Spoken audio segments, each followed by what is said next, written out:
Madame, Monsieur, bonjour, bienvenue dans ce Trésor au Bénin. Voici le sommaire. Le prix du poisson a atteint des pics depuis quelques semaines. Pour s'approvisionner en poisson, il faut débourser un peu plus que d'habitude, que cela soit sur les étalages ou en grande surface. Le kilo de poisson chinchard a connu une augmentation. Constat à suivre dans un instant. Ensuite, deux officiers des forces armées béninoises promus au grade supérieur. C'est en reconnaissance à leur dévouement et au don de soi pour la paix et la sécurité au Bénin. Il s'agit du général de division Abou Issa, désormais général de corps d'armée, et le colonel Faïzou Gominan, qui lui est promu au grade de général de brigade. Et puis enfin, à Ouedo, dans la commune d'Abomey-Calavi, sur l'as des logements sociaux, les terre-pleins centraux changent de fonction.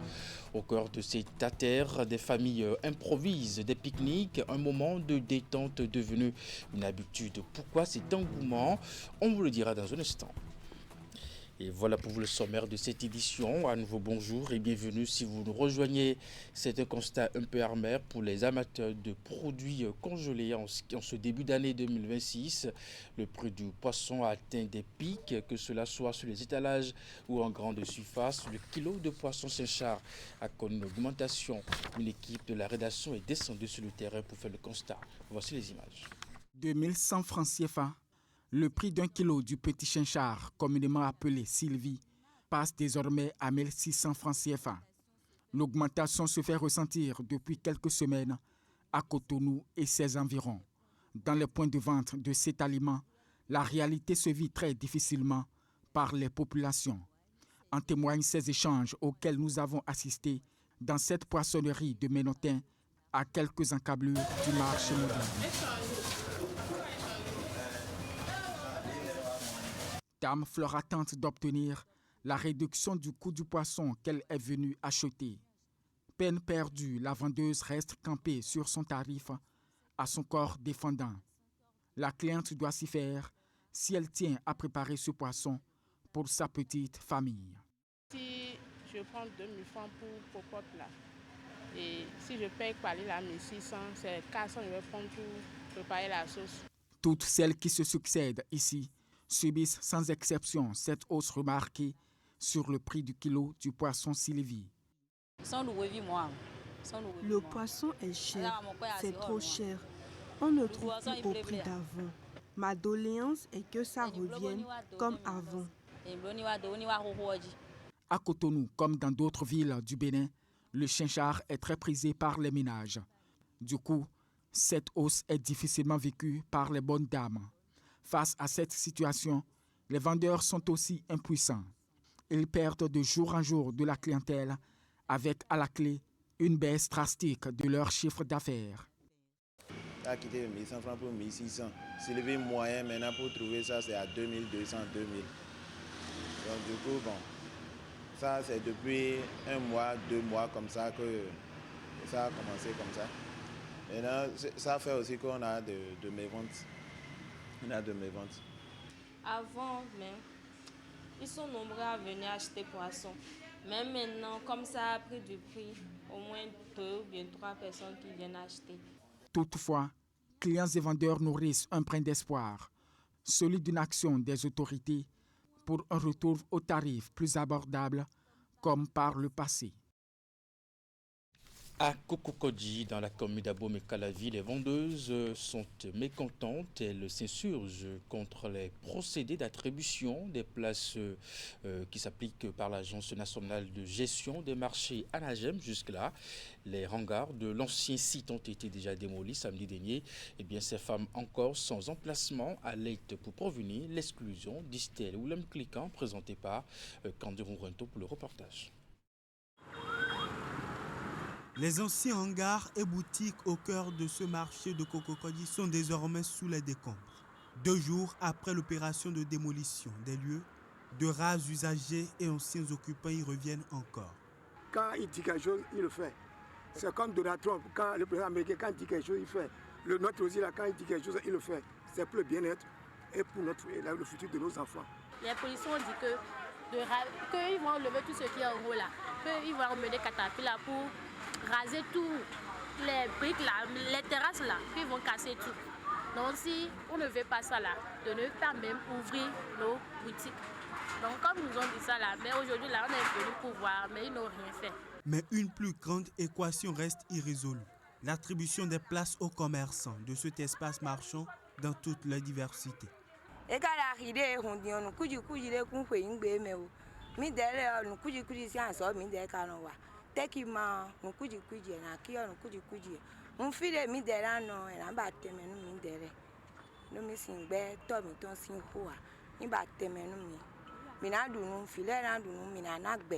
On attribue encore de place, on ne trouve pas de place. On dit notre nom est dans l'ordinateur, on ne trouve pas de place. Maintenant, qu'est-ce qui se passe? Ceux qui sont ailleurs, des gens sont quittés Topa, d'autres sont à la maison, eux ils trouvent de place, mais nous on n'en trouve pas. On t'attribue de place, mais tant que tu te déplaces pour venir chercher ta marchandise là, on remet ça à quelqu'un d'autre.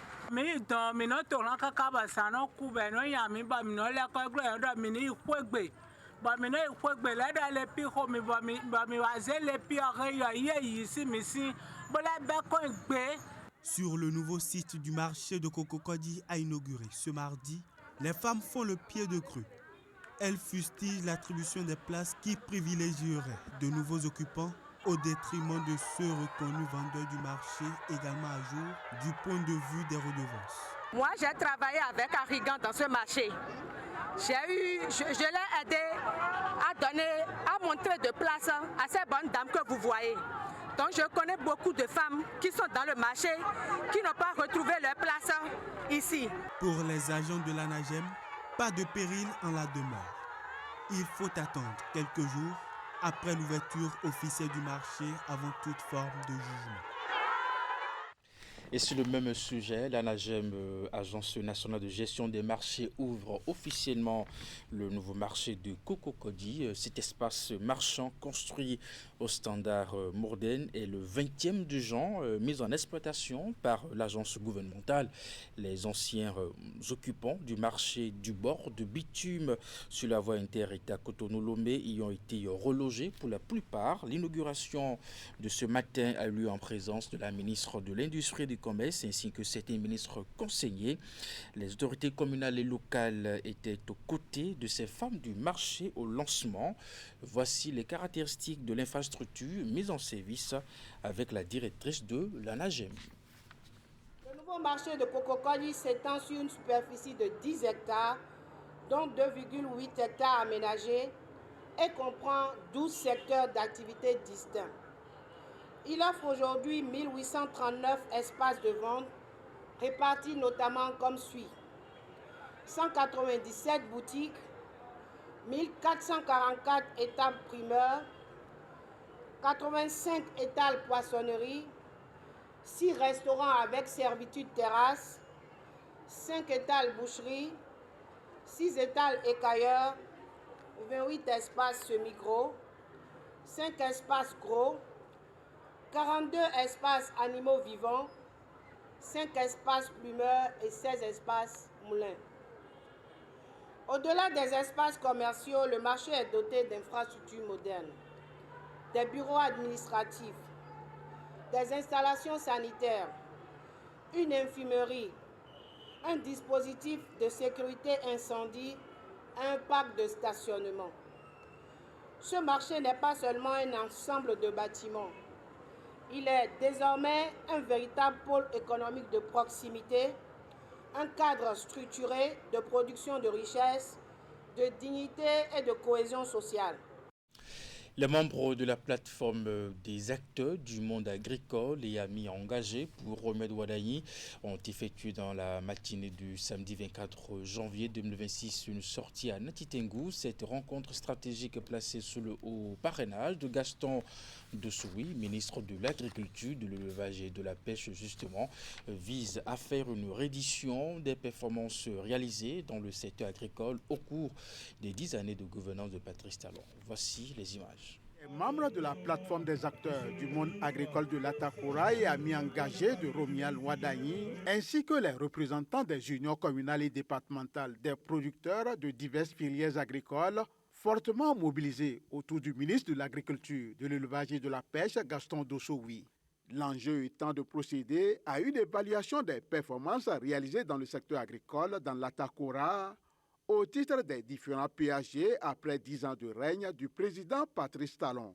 En 2016, la production céréalière se levait à 313 000 tonnes pour atteindre 478 000 tonnes en 2023.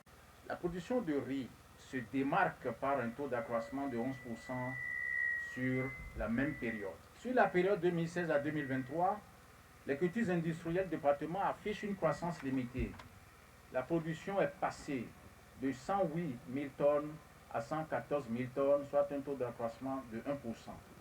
Toutes ces réformes structurelles dans le secteur agricole et les performances réalisées séduisent à plus d'un titre les membres de cette plateforme. C'est donc à juste titre qu'ils s'engagent à soutenir la continuité de cette dynamique.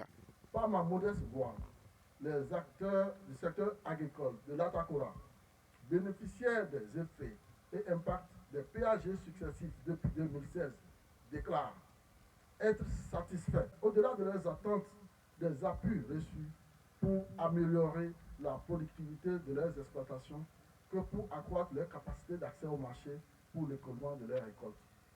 Fort de ces constats, la plateforme nationale des acteurs du monde agricole et amis engagés pour Romial de Ouaddaï, profondément ancrée dans le département de l'Atakora, affirme son soutien total au duo présidentiel Romial Ouaddaï Mariam Tarada. Cette démarche des membres de la plateforme est saluée par le ministre Gaston Dossoui. Mesdames, Messieurs, j'ai été sincère et fraternellement surpris par la qualité des déclarations de nos fils et nos frères de l'Atakora, qui disent la dynamique qui a commencé doit continuer.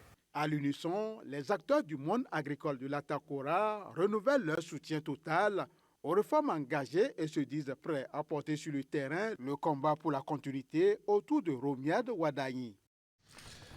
2 officiers des forces armées béninoises promus au grade supérieur, c'est en reconnaissance à leur dévouement et au don de soi pour la paix et la sécurité au Bénin. Il s'agit du général de division Abou Issa, désormais général de corps d'armée, et le colonel Faïzou Gomina, qui lui est promu au grade de général de brigade. La cérémonie de port de galon s'est déroulée ce lundi au ministère de la Défense nationale.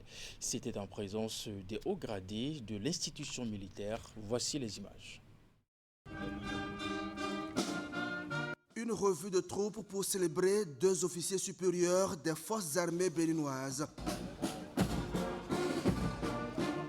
L'instant est solennel, empreint de rigueur militaire qui donne le ton d'un instant dédié à l'excellence, à l'engagement et au mérite au sein de l'armée. Le général Abou Issa, chef d'état-major de l'armée de terre, est désormais promu général de corps d'armée en reconnaissance d'un parcours marqué par le commandement, la loyauté et le sens élevé du devoir. À ses côtés, le colonel Faïzou Gomina, le patron de la garde nationale, est élevé au grade de général de brigade. Officier aguerri, il s'est illustré notamment comme commandant de l'opération Mirador, engagé dans la lutte contre le terrorisme au nord du Bénin. Vos promotions sont aussi la reconnaissance des mérites de vos subordonnés. Elles adressent un message à l'ensemble de nos soldats. La discipline, la loyauté et la compétence conduisent à l'excellence. Courage, rigueur et professionnalisme. Ces valeurs cardinales résument le parcours de ces 2 hauts gradés. Des qualités qui ont trouvé toute leur expression lors des événements du 7 décembre dernier, où leur leadership et leur sang-froid ont permis de faire échec à une tentative de coup d'État, préservant ainsi la stabilité et la cohésion des forces de défense. Moment de gratitude et d'engagement. Donc c'est l'occasion pour moi de témoigner dans un premier temps toute ma reconnaissance au président de la République, chef suprême des armées, mais également à tout le peuple béninois en leur témoignant une fois encore ma loyauté qui ne souffrira d'aucune fissuration.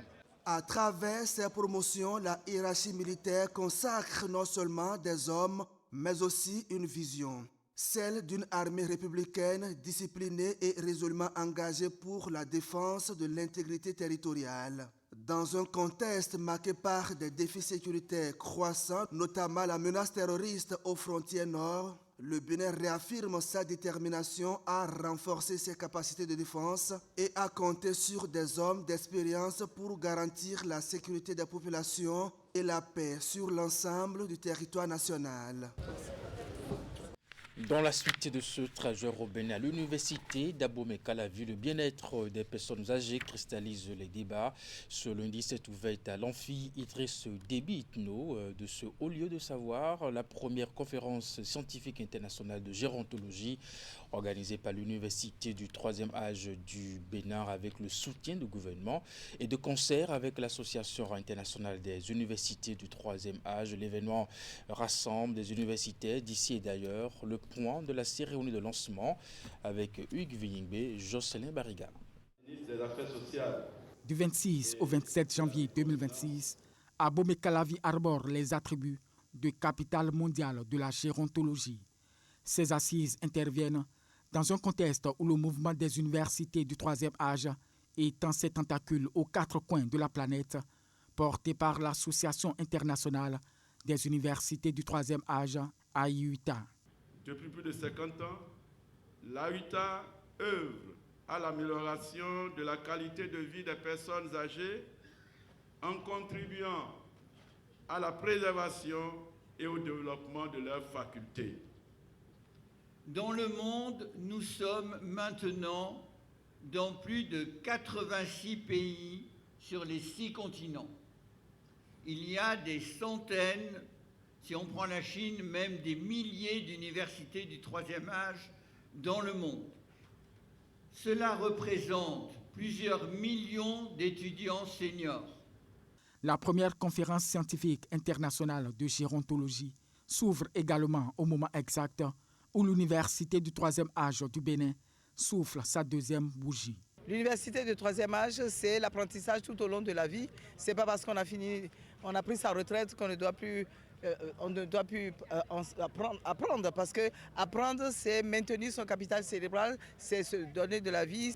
Depuis sa création, nous l'avons entendu, l'université du 3e âge du Bénin s'est imposée comme une initiative pionnière et inspirante.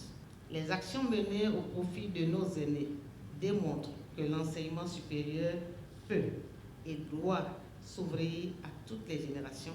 Le ministre en charge des Affaires sociales réitère l'engagement étatique au bénéfice des seniors. Je tiens à réaffirmer l'engagement de notre gouvernement à promouvoir un vieillissement digne, actif, sécurisé. Cela passe notamment par le renforcement du cadre légal de protection des droits des personnes âgées, le renforcement des politiques de protection sociale en faveur des personnes âgées. Cette conférence internationale est positionnée sous le thème « Développement de l'université du 3e âge en Afrique de l'Ouest et en Afrique centrale ». On parle économie à présent. Le Bénin vient d'émettre son premier soukouk international. Vous le savez, il s'agit d'un financement islamique sans intérêt, basé sur des projets. En émettant ce soukouk, le Bénin devient le premier État africain à effectuer cette opération d'une valeur, je dirais, nominale de 500 millions de dollars. Mais que comprendre de ce mode de financement? L'imam Shakirou Amoussou, spécialiste en finances islamiques, donne quelques explications au micro de Franck Aoun. Donc ici, soukouk, souverain, bien sûr. Quand il émane d'un État, nous parlons de soukouk souverain. Quand c'est les entreprises financières, les entreprises financières qui émettent soukouk, de là ça devient soukouk corporatif. Donc qu'est-ce qui se passe pour permettre aux Béninois de comprendre en termes simples et clairs soukouk, c'est-à-dire que l'État, son mécanisme, il identifie un actif.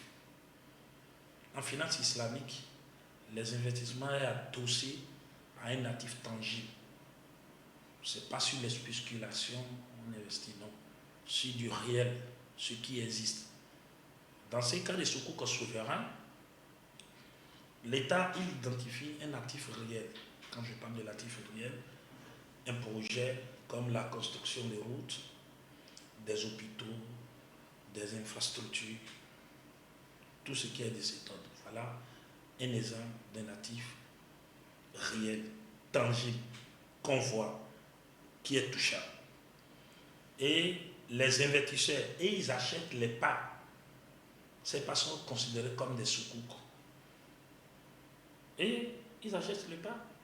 Maintenant, les intérêts, c'est quoi? Les taux, j'ai dit c'est sans intérêt. Ce n'est pas une dette contractée où il faut payer des intérêts. Maintenant, comment ces investisseurs sont rémunérés? C'est les revenus, ou les profits, ou les loyers, ou les redevances issues de l'exploitation de cet actif. Par exemple, on construit l'hôpital, par exemple, on loue à travers le partenariat public-privé, on enseigne, et puis c'est les revenus, les loyers de cet investissement qui sont répartis selon la part de chaque investisseur. Et ce financement présente plusieurs intérêts pour le Bénin, des intérêts présentés ici par le spécialiste en finance islamique, toujours au micro de Franck Aouno. Tout le monde est situé, que ce soit les contribuables ou les investisseurs. On sait que l'argent est destiné pour telle chose, pour un actif réel, tangible, qu'on peut toucher, c'est là. Et ceci, c'est innovant en ce sens que ça positionne le Bénin davantage sur le plan financier international, ça crédibilise le Bénin. Ça veut dire que ça permet également à notre pays de diversifier ses sources de financement. Vous voyez la diversification de ses sources de financement. Vous voyez maintenant, donc ça veut dire que le Bénin désormais, c'est l'unité dans la diversité. C'est ça. Vous comprenez que ça soit un source de financement, vous voyez, mais il n'y a pas un intérêt. L'intérêt ne part. Parce que et également ici, que ce soit l'État et les investisseurs, ils subissent ensemble les charges financières. Contrairement à une obligation classique où le taux d'intérêt, le bailleur est libre de fixer un taux d'intérêt très élevé, il y a les pénalités qui est calculé ici, il n'y a pas de pénalité. Vous comprenez? Donc c'est un financement alternative, c'est moins contraignant, qui libère, innovant, créatif, qui fait de notre, qui positionne davantage. Ça veut dire que tout le monde désormais peut venir investir au Bénin. Donc l'État et les investisseurs deviennent des copropriétaires. Donc c'est la transparence, la crédibilité de cette opération qui rend soutenable. Parce que même le loyer n'est pas connu d'avance. Les profits ne sont pas connus d'avance. Donc, c'est innovante, cette opération. Et c'est... On finit cette édition avec ces images à Wedo, dans la commune d'Abomey-Calavi. Sur l'as des logements sociaux, les temples centraux changent de fonction. Au cœur de cette artère, des familles improvisent des pique-niques, un moment de détente devenu une habitude. Pourquoi cet engouement? Élément de réponse dans ce reportage. Ici, pas de sable, pas de vagues non plus. Pourtant, l'ambiance rappelle celle d'une plage. Nous sommes à Wedo, dans la commune d'Abomey-Calavi, sur la route des logements sociaux. Un axe moderne, bordé de terre-pleins centraux, devenu lieu de détente pour de nombreuses personnes. C'est le cas de ce groupe de jeunes venus profiter des lieux. On a trouvé que l'endroit est plus calme et on pourrait quand même passer un petit bout de temps ici. Comme eux, cet espace public attire de nombreux riverains. Mes apprentis et moi avons organisé une fête ici et nous avons décidé de venir passer de bons moments. Je suis venue ici pour me distraire un peu avec les enfants. Ici, c'est bon, c'est mieux. Parce qu'on va aller à Cotonou maintenant, on va dépenser l'argent pour aller là-bas. Si on devait aller à Cotonou pour se distraire, cela engendrerait beaucoup de dépenses. Mais ici, c'est rapide et moins coûteux. Un moment de convivialité, loin du stress quotidien. Mais cette plage improvisée a ses limites. Le cadre séduit, mais tous restent unanimes qu'il peut être encore plus attractif. On appelle ici Petit Amazon. Donc moi je veux le statut Petit Amazon ici. Je ne sais pas si ça serait possible, mais si c'est qu'on peut encadrer ça. Parce que ce n'est pas tout le monde qui aime rester à l'air libre comme ça.